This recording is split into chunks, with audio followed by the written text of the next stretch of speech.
Hello, Rutgers.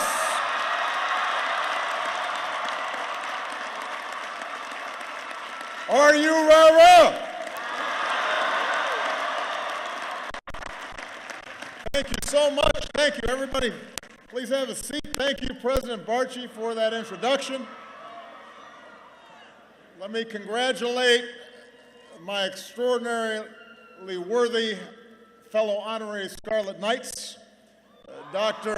Burnell and Bill Moyers. Matthew, good job. If you are interested, we can talk after this.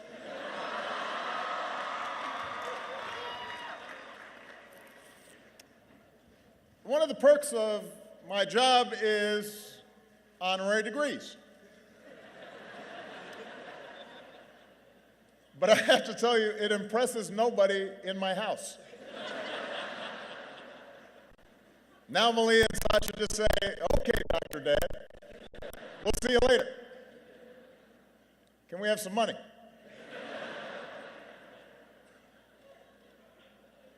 To the Board of Governors, to Chairman Brown, to Lieutenant Governor Guadagno, Mayor Cahill, Mayor Waller, members of Congress, Rutgers administrators, faculty, staff, friends, and family. Thank you for the honor of joining you for the 250th anniversary of this remarkable institution.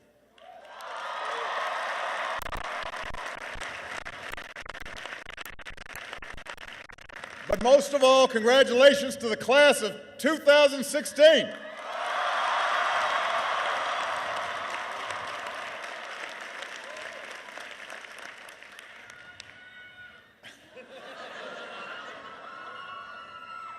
I come here for a simple reason, to finally settle this pork roll versus Taylor ham question.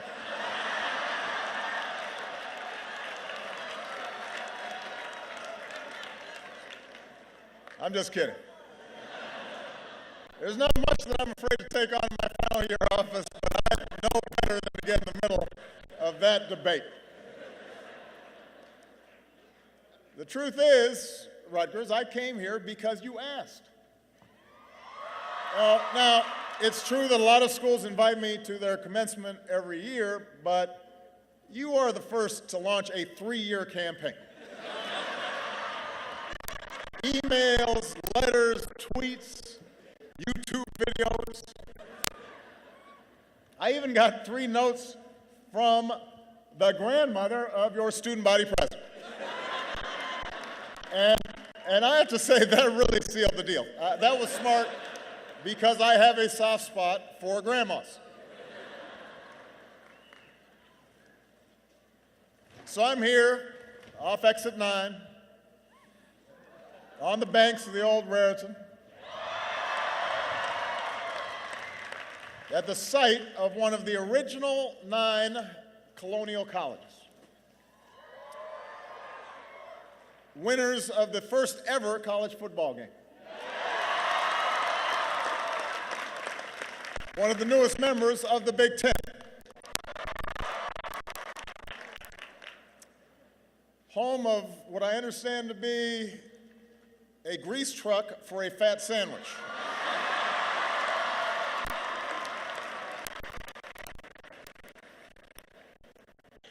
Mozzarella sticks and chicken fingers on your cheesesteaks. I'm sure Michelle would approve.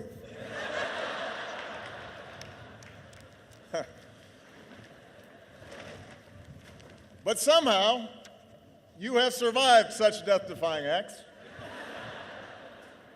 You also survived the daily jockeying for buses from Livingston to Bush to Cook to Douglas and back again.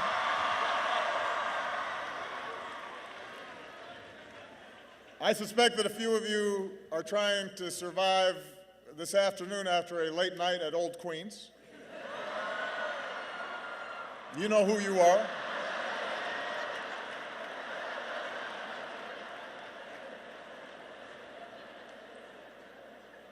But, however you got here, you made it. You made it. So today you join a long line of Scarlet Knights, whose energy and intellect have lifted this university to heights its founders could not have imagined. 250 years ago, when America was still just an idea, a charter from the royal governor, Ben Franklin's son, established Queens College. A few years later, a handful of students gathered in a converted tavern for the first class. And from that first class in a pub, Rutgers has evolved into one of the finest research institutions in America.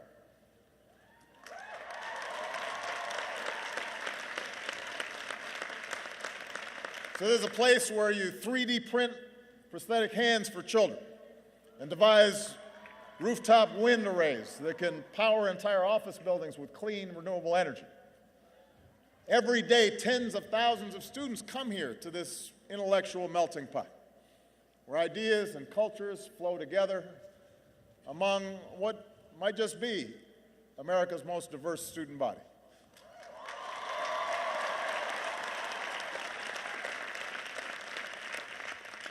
Here in New Brunswick, you can debate philosophy with a classmate from South Asia in one class and then strike up a conversation on the double E bus with a first-generation Latina student from Jersey City before sitting down for your site group project with a veteran who's going to school on the post-9/11 GI Bill. America converges here. And in so many ways, the history of Rutgers mirrors the evolution of America, the course by which we became bigger, stronger, and richer, and more dynamic, and a more inclusive nation.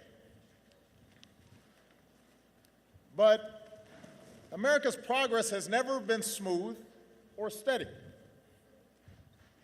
Progress doesn't travel in a straight line. It zigs and zags, in fits and starts. Progress in America has been hard and contentious and sometimes bloody. It remains uneven. And at times, for every 2 steps forward, it feels like we take 1 step back. Now, for some of you, this may sound like your college career. It sounds like mine anyway. Which makes sense because measured against the whole of human history, America remains a very young nation, younger even than this university. But progress is bumpy. It always has been.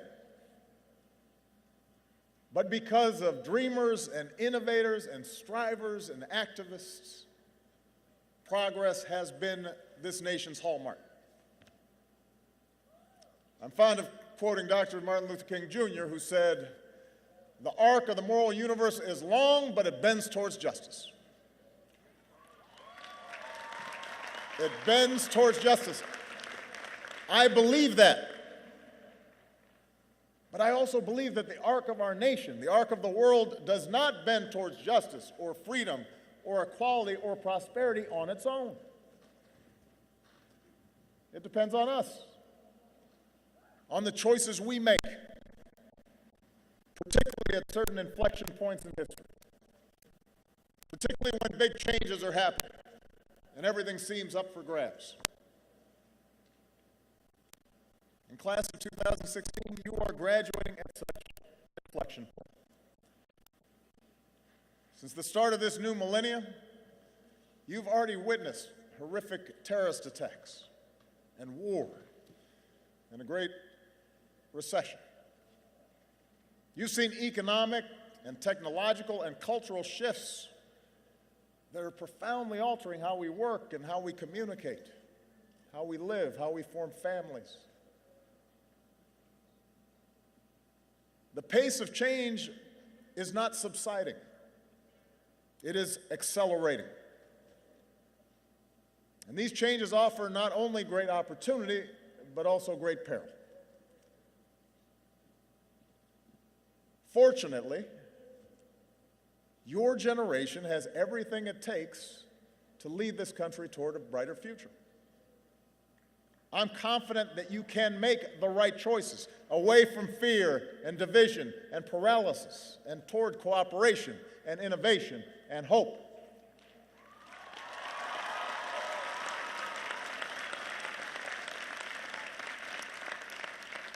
Now, partly I'm confident because on average you're smarter and better educated than my generation, although we probably had better penmanship,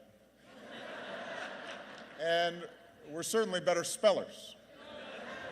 We did not have spell check back in my day. You're not only better educated, you've been more exposed to the world, more exposed to other cultures. You're more diverse. You're more environmentally conscious. You have a healthy skepticism for conventional wisdom. So you've got the tools to lead us.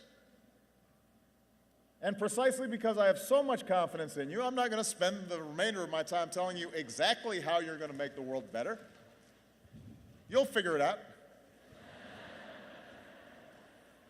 You'll look at things with fresh eyes, unencumbered by the biases and blind spots and inertia and general crankiness of your parents and grandparents and old heads like me.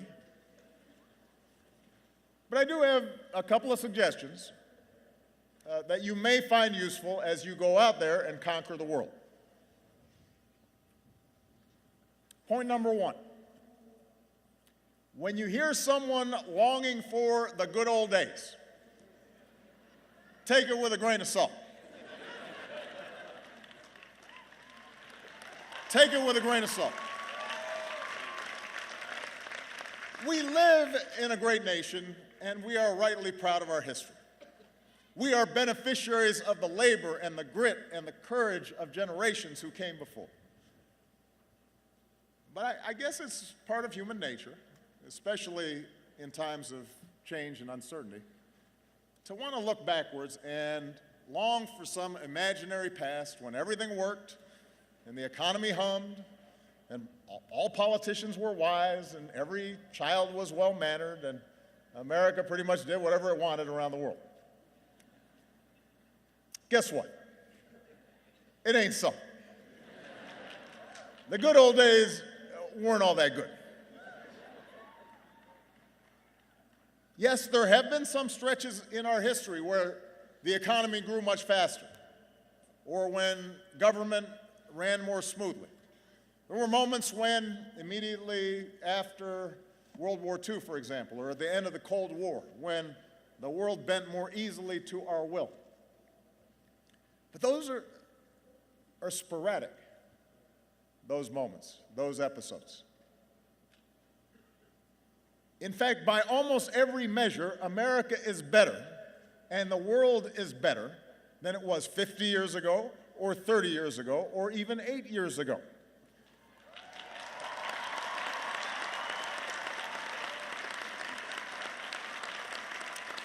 And by the way, I'm not set aside 150 years ago, pre-Civil War. There's a whole bunch of stuff there we could talk about. Set aside life in the 50s, when women and people of color were systematically excluded from big chunks of American life. Since I graduated in 1983, which isn't that long ago, I'm just saying. Since I graduated, crime rates, teenage pregnancy, the share of Americans living in poverty, they're all down. The share of Americans with college educations have gone way up. Our life expectancy has as well. Blacks and Latinos have risen up the ranks in business and politics. More women are in the workforce. They're earning more money. Although it's long past time that we pass laws to make sure that women are getting the same pay for the same work as men.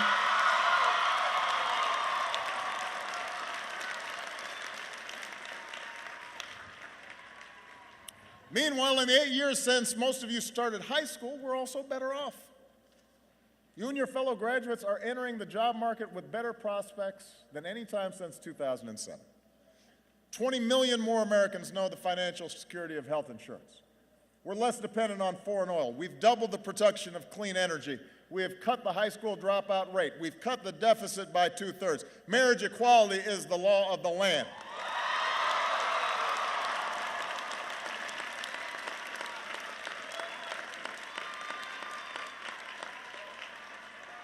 And just as America's better, the world is better than when I graduated. Since I graduated, an iron curtain fell. Apartheid ended. There's more democracy. We virtually eliminated certain diseases like polio. We've cut extreme poverty drastically. We've cut infant mortality by an enormous amount. Now, I say all these things not to make you complacent. We got a bunch of big problems to solve. But I say it to point out that change has been a constant in our history, and the reason America's better is because we didn't look backwards. We didn't fear the future. We seized the future and made it our own. And that's exactly why it's always been young people like you that have brought about big change. Because you don't fear the future. And that leads me to my second point. The world is more interconnected than ever before, and it's becoming more connected every day. Building walls won't change that.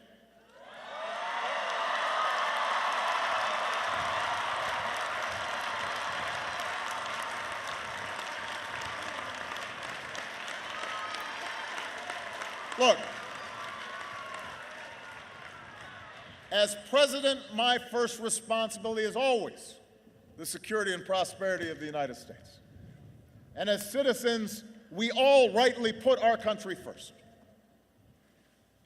But if the past 2 decades have taught us anything, it's that the biggest challenges we face cannot be solved in isolation. When overseas states start falling apart, they become breeding grounds for terrorists and ideologies of nihilism and despair that ultimately can reach our shores. When developing countries don't have functioning health systems, epidemics like Zika or Ebola can spread and threaten Americans too, and a wall won't stop that.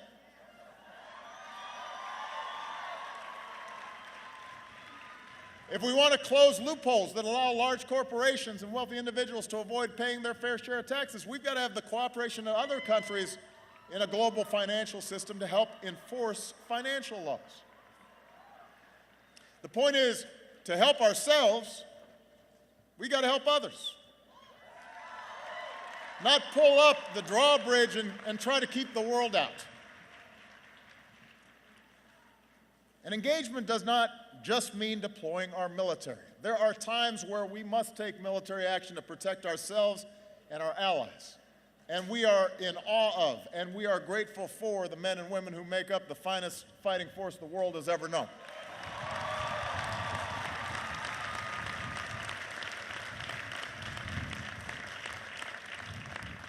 But I worry if we think that the entire burden of our engagement with the world is up to the 1% who serve in our military. And the rest of us can just sit back and do nothing. They can't shoulder the entire burden. Engagement means using all the levers of our national power and rallying the world to take on our shared challenges.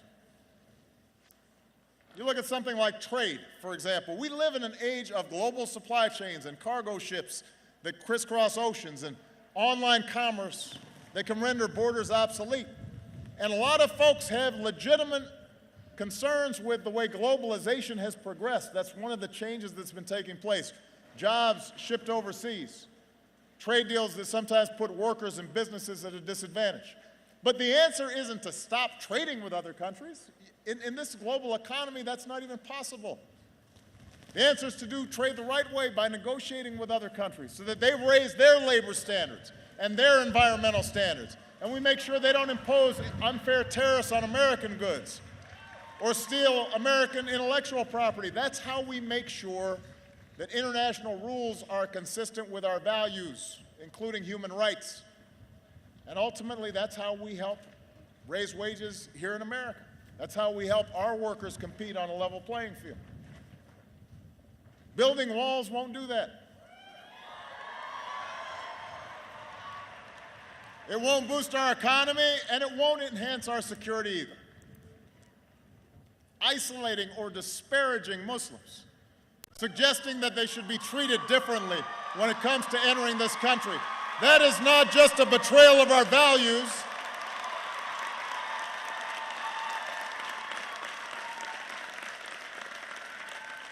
That's not just a betrayal of who we are. It would alienate the very communities at home and abroad who are our most important partners in the fight against violent extremism. Suggesting that we can build an endless wall along our borders and blame our challenges on immigrants. That doesn't just run counter to our history as the world's melting pot. It contradicts the evidence that our growth and our innovation and our dynamism has always been spurred by our ability to attract strivers from every corner of the globe. That's how we became America. Why would we want to stop it now?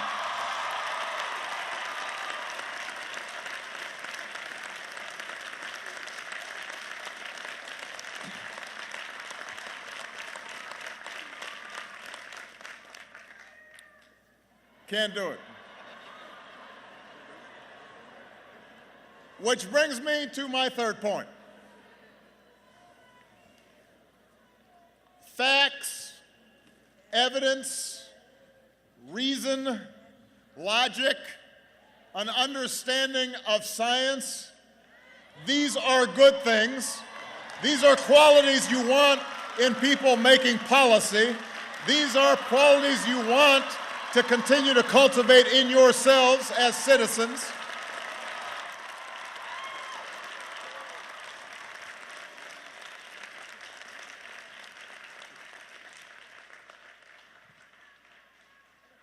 That might seem obvious.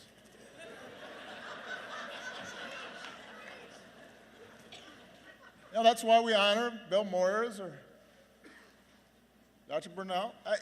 We traditionally have valued those things, but if you were listening to today's political debate, you might wonder where this strain of anti-intellectualism came from. So class of 2016, let me be as clear as I can be. In politics and in life, ignorance is not a virtue.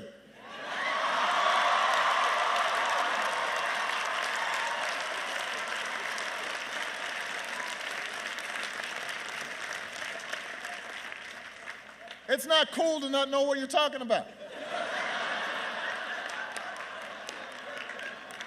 That's not keeping it real or telling it like it is. That's not challenging political correctness. That's just not knowing what you're talking about. And yet we've become confused about this. Look, our nation's founders, Franklin, Madison, Hamilton, Jefferson, they were born of the Enlightenment. They sought to escape superstition and sectarianism and tribalism and know-nothingness. They believed in rational thought and experimentation and the capacity of informed citizens to master our own fates. That is embedded in our constitutional design. That spirit informed our inventors and our explorers, the Edisons and the Wright brothers, and the George Washington Carvers and the Grace Hoppers, and the Norman Borlaugs and the Steve Jobs. That's what built this country. And today, in every phone in one of your pockets, we have access to more information than at any time in human history at a touch of a button. But ironically, the flood of information hasn't made us more discerning of the truth. In some ways, it's just made us more confident in our ignorance. We assume whatever's on the web must be true. We search for sites that just reinforce our own predispositions.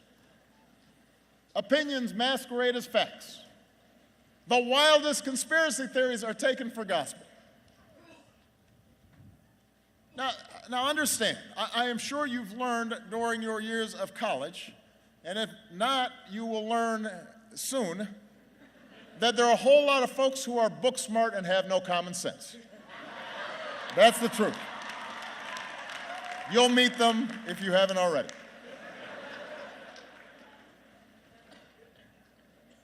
So the fact that they got a fancy degree, you got to talk to them to see whether they know what they're talking about. Qualities like kindness and compassion, honesty, hard work, they often matter more than technical skills or know-how. But when our leaders express a disdain for facts, when they're not held accountable for repeating falsehoods and just making stuff up, while actual experts are dismissed as elitists, then we've got a problem. It's interesting that if we get sick, we actually want to make sure the doctors, like going to medical school, they know what they're talking about. If we get on a plane, we say we really want a pilot to be able to pilot the plane. And yet in our public lives, we suddenly think, I don't want somebody who's done it before.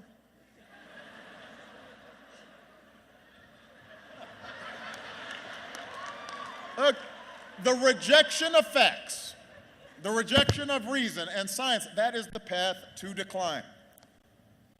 It calls to mind the words of Carl Sagan, who graduated high school here in New Jersey. He said, "We can judge our progress by the courage of our questions and the depths of our answers, our willingness to embrace what is true rather than what feels good." The debate around climate change is a perfect example of this. Now, I recognize it doesn't feel like the planet's warmer right now. I understand. There was hail when I landed in Newark.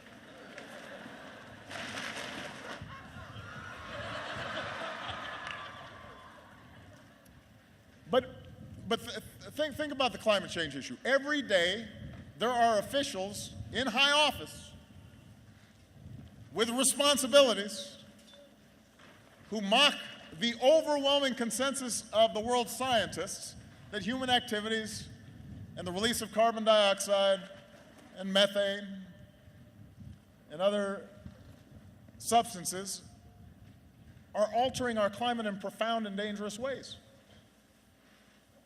A while back, you may have seen a United States senator trotted out a snowball during a floor speech in the middle of winter as proof that the world was not warming. I mean, listen, climate change is not something subject to political spin. There is evidence. There are facts. We can see it happening right now. If we don't act, if we don't follow through on the progress we made in Paris, the progress we've been making here at home, your generation will feel the brunt of this catastrophe. So it's up to you to insist upon and shape an informed debate. Imagine if Benjamin Franklin had seen that senator with the snowball, what he would think. Imagine if your fifth grade science teacher had seen that.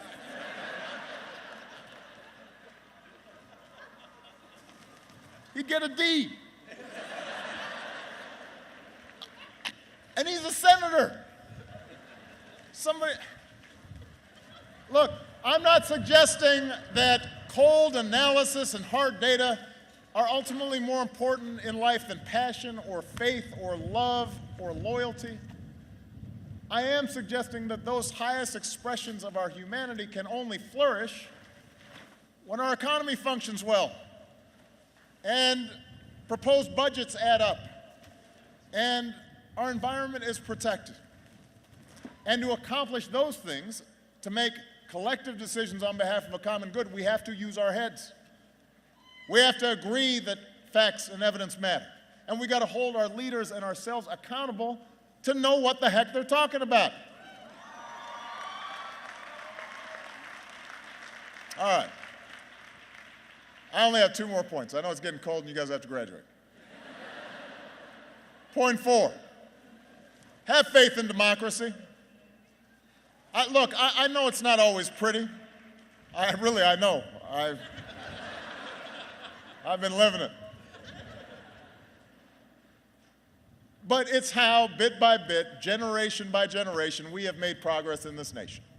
That's how we banned child labor. That's how we cleaned up our air and our water. That's how we passed programs like Social Security and Medicare that lifted millions of seniors out of poverty. None of these changes happened overnight. They didn't happen because some charismatic leader got everybody suddenly to agree on everything. It didn't happen because of some massive political revolution occurred. It actually happened over the course of years of advocacy and organizing and alliance building and deal making and the changing of public opinion. It happened because ordinary Americans who cared participated in the political process. So,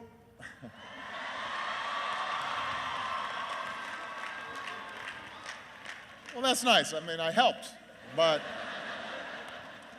look, if you want to change this country for the better, you better start participating. I'll give you an example on a lot of people's minds right now, and that's the growing inequality in our economy. Over much of the last century, we've unleashed the strongest economic engine the world has ever seen, but over the past few decades, our economy's become more and more unequal. The top 10% of earners now take in half of all income in the U.S. In the past, it used to be a top CEO made 20 or 30 times the income of the average worker. Today, it's 300 times more. Wages aren't rising fast enough for millions of hard-working families. Now, if we want to reverse those trends, there are a bunch of policies that would make a real difference. We could raise the minimum wage. We could modernize our infrastructure. We could invest in early childhood education. We could make college more affordable. We could close tax loopholes on hedge fund managers and take that money and give tax breaks to help families with child care or retirement. And if we did these things, then we'd help to restore the sense that hard work is rewarded, and we could build an economy that truly works for everybody. Now, the reason some of these things have not happened, even though the majority of people approve them, is really simple. It's not because I wasn't proposing them. It wasn't because the facts and the evidence showed they wouldn't work. It was because a huge chunk of Americans, especially young people, do not vote. In 2014, voter turnout was the lowest since World War II. Fewer than 1 in 5 young people showed up to vote. 2014. And the 4 who stayed home determined the course of this country just as much as the single one who voted, because apathy has consequences. It determines who our Congress is. It determines what policies they prioritize. It even, for example, determines whether a really highly qualified Supreme Court nominee receives the courtesy of a hearing and a vote in the United States Senate. And yes, big money in politics is a huge problem. We've got to reduce its influence. Yes, special interests and lobbyists have disproportionate access to the corridors of power. But contrary to what we hear sometimes from both the left as well as the right, the system isn't as rigged as you think, and it certainly is not as hopeless as you think. Politicians care about being elected. and they especially care about being reelected. And if you vote and you elect a majority that represents your views, you will get what you want. And if you opt out or stop paying attention, you won't. It's that simple. It's not that complicated. Now, one of the reasons that people don't vote is because they don't see the changes they were looking for right away. Well, guess what? None of the great strides in our history happened right away. It took Thurgood Marshall and the NAACP decades to win Brown versus Board of Education, and then another decade after that to secure the Civil Rights Act and the Voting Rights Act. And it took more time after that for it to start working. It took a proud daughter in New Jersey, Alice Paul, years of organizing marches and hunger strikes and protests and drafting hundreds of pieces of legislation and writing letters and giving speeches and working with congressional leaders before she and other suffragists finally helped win women the right to vote. Each stage along the way required compromise. Sometimes you took half a loaf. You forged allies. Sometimes you lost on an issue and then you came back to fight another day. That's how democracy works. So you've got to be committed to participating, not just if you get immediate gratification, but you got to be a citizen full-time all the time. And if participation means voting, and it means compromise and organizing and advocacy, it also means listening to those who don't agree with you. I know a couple of years ago, some folks on this campus got upset that Condoleezza Rice was supposed to speak at a commencement. Now, I don't think it's a secret that I disagree with many of the foreign policies of Dr. Rice and the previous administration. But the notion that this community or the country would be better served by not hearing from a former Secretary of State or shutting out what she had to say, I believe that's misguided. I don't think that's how democracy works best, when we're not even willing to listen to each other.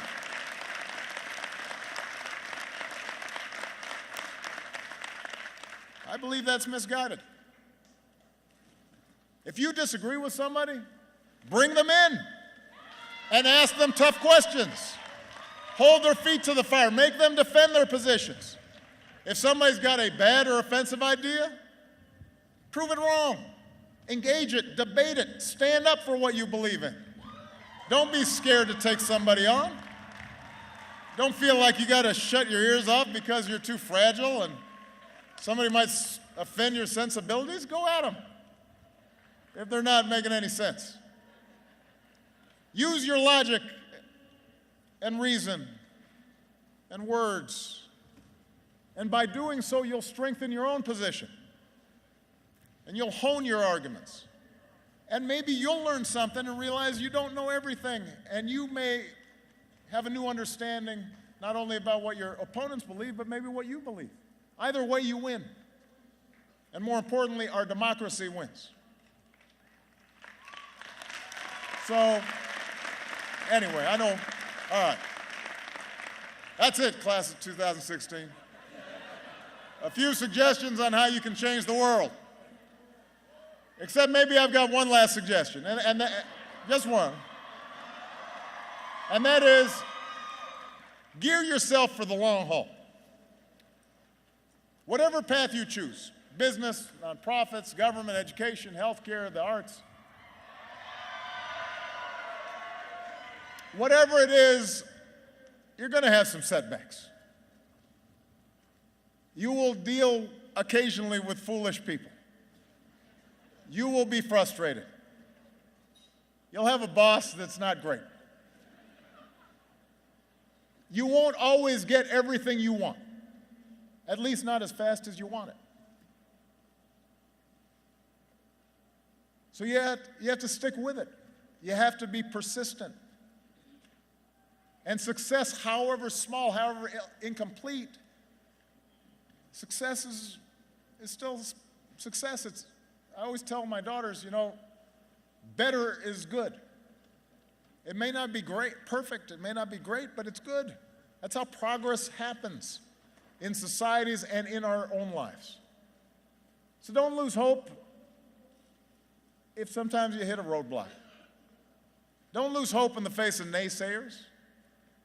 And certainly don't let resistance make you cynical. Cynicism is so easy, and cynics don't accomplish much. As a friend of mine who happens to be from New Jersey, a guy named Bruce Springsteen once sang, they spend their lives waiting for a moment that just don't come. Don't let that be you. Don't waste your time waiting. And if you doubt you can make a difference, look at the impact some of your fellow graduates are already making. Look at what Matthew's doing. Look at somebody like Yasmin Ramadan, who began organizing anti-bullying assemblies when she was 10 years old to help kids handle bias and discrimination. And here at Rutgers, helped found the Muslim Public Relations Council to work with administrators and police to promote inclusion. Look at somebody like Madison Little, who grew up dealing with some health issues and started wondering what his care would have been like if he lived someplace else. And so here at Rutgers, he took charge of a student nonprofit and worked with folks in Australia and Cambodia and Uganda to address the AIDS epidemic. Our generation has so much energy to adapt and impact the world, he said. My peers give me a lot of hope that we'll overcome the obstacles we face in society. That's you. Is it any wonder that I am optimistic? Throughout our history, a new generation of Americans has reached up and bent the arc of history in the direction of more freedom and more opportunity and more justice. And class of 2016, it is your turn now to shape our nation's destiny as well as your own. So get to work. Make sure the next 250 years are better than the last. Good luck. God bless you. God bless this country we love. Thank you.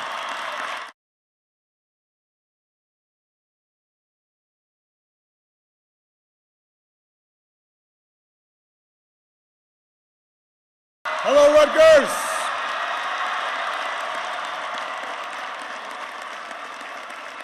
Are you rah-rah?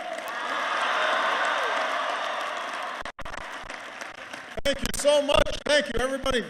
Please have a seat. Thank you, President Barchi, for that introduction. Let me congratulate my extraordinarily worthy fellow honorary Scarlet Knights, Dr. Burnell and Bill Moyers. Matthew, good job. If you are interested, we can talk after this.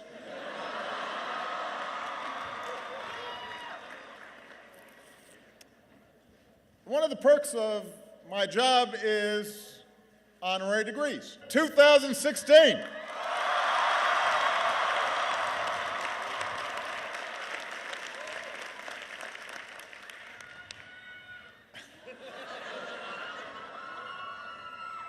I come here for a simple reason: to finally settle this pork roll versus Taylor ham question.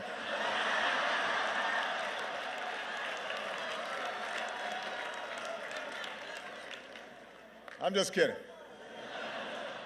There's not much that I'm afraid to take on in my final year of office, but I know better than to get in the middle of that debate. The truth is, Rutgers, I came here because you asked. Now, it's true that a lot of schools invite me to their commencement every year, but you are the first to launch a 3-year campaign. Home of what I understand to be a grease truck for a fat sandwich.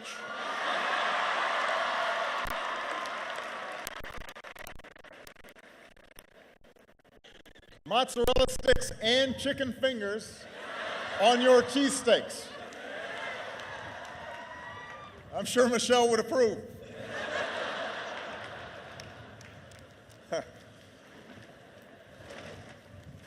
But somehow, you have survived such death-defying acts.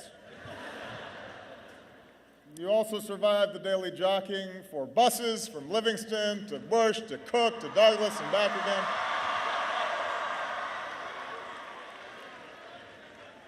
I suspect that a few of you are trying to survive this afternoon after a late night at Old Queen's.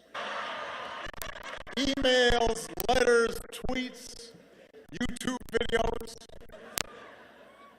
I even got 3 notes from the grandmother of your student body president. And I have to say, that really sealed the deal. That was smart because I have a soft spot for grandmas. So I'm here off exit 9 on the banks of the old Raritan at the site of one of the original 9 colonial colleges. Winners of the first ever college football game. One of the newest members of the Big Ten.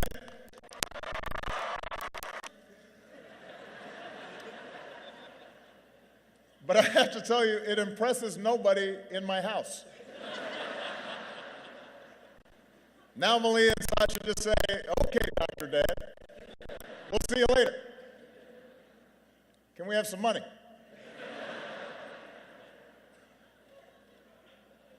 To the Board of Governors, to Chairman Brown, to Lieutenant Governor Guadagno, Mayor Cahill, Mayor Waller, members of Congress, Rutgers administrators, faculty, staff, friends, and family. Thank you for the honor of joining you for the 250th anniversary of this remarkable institution.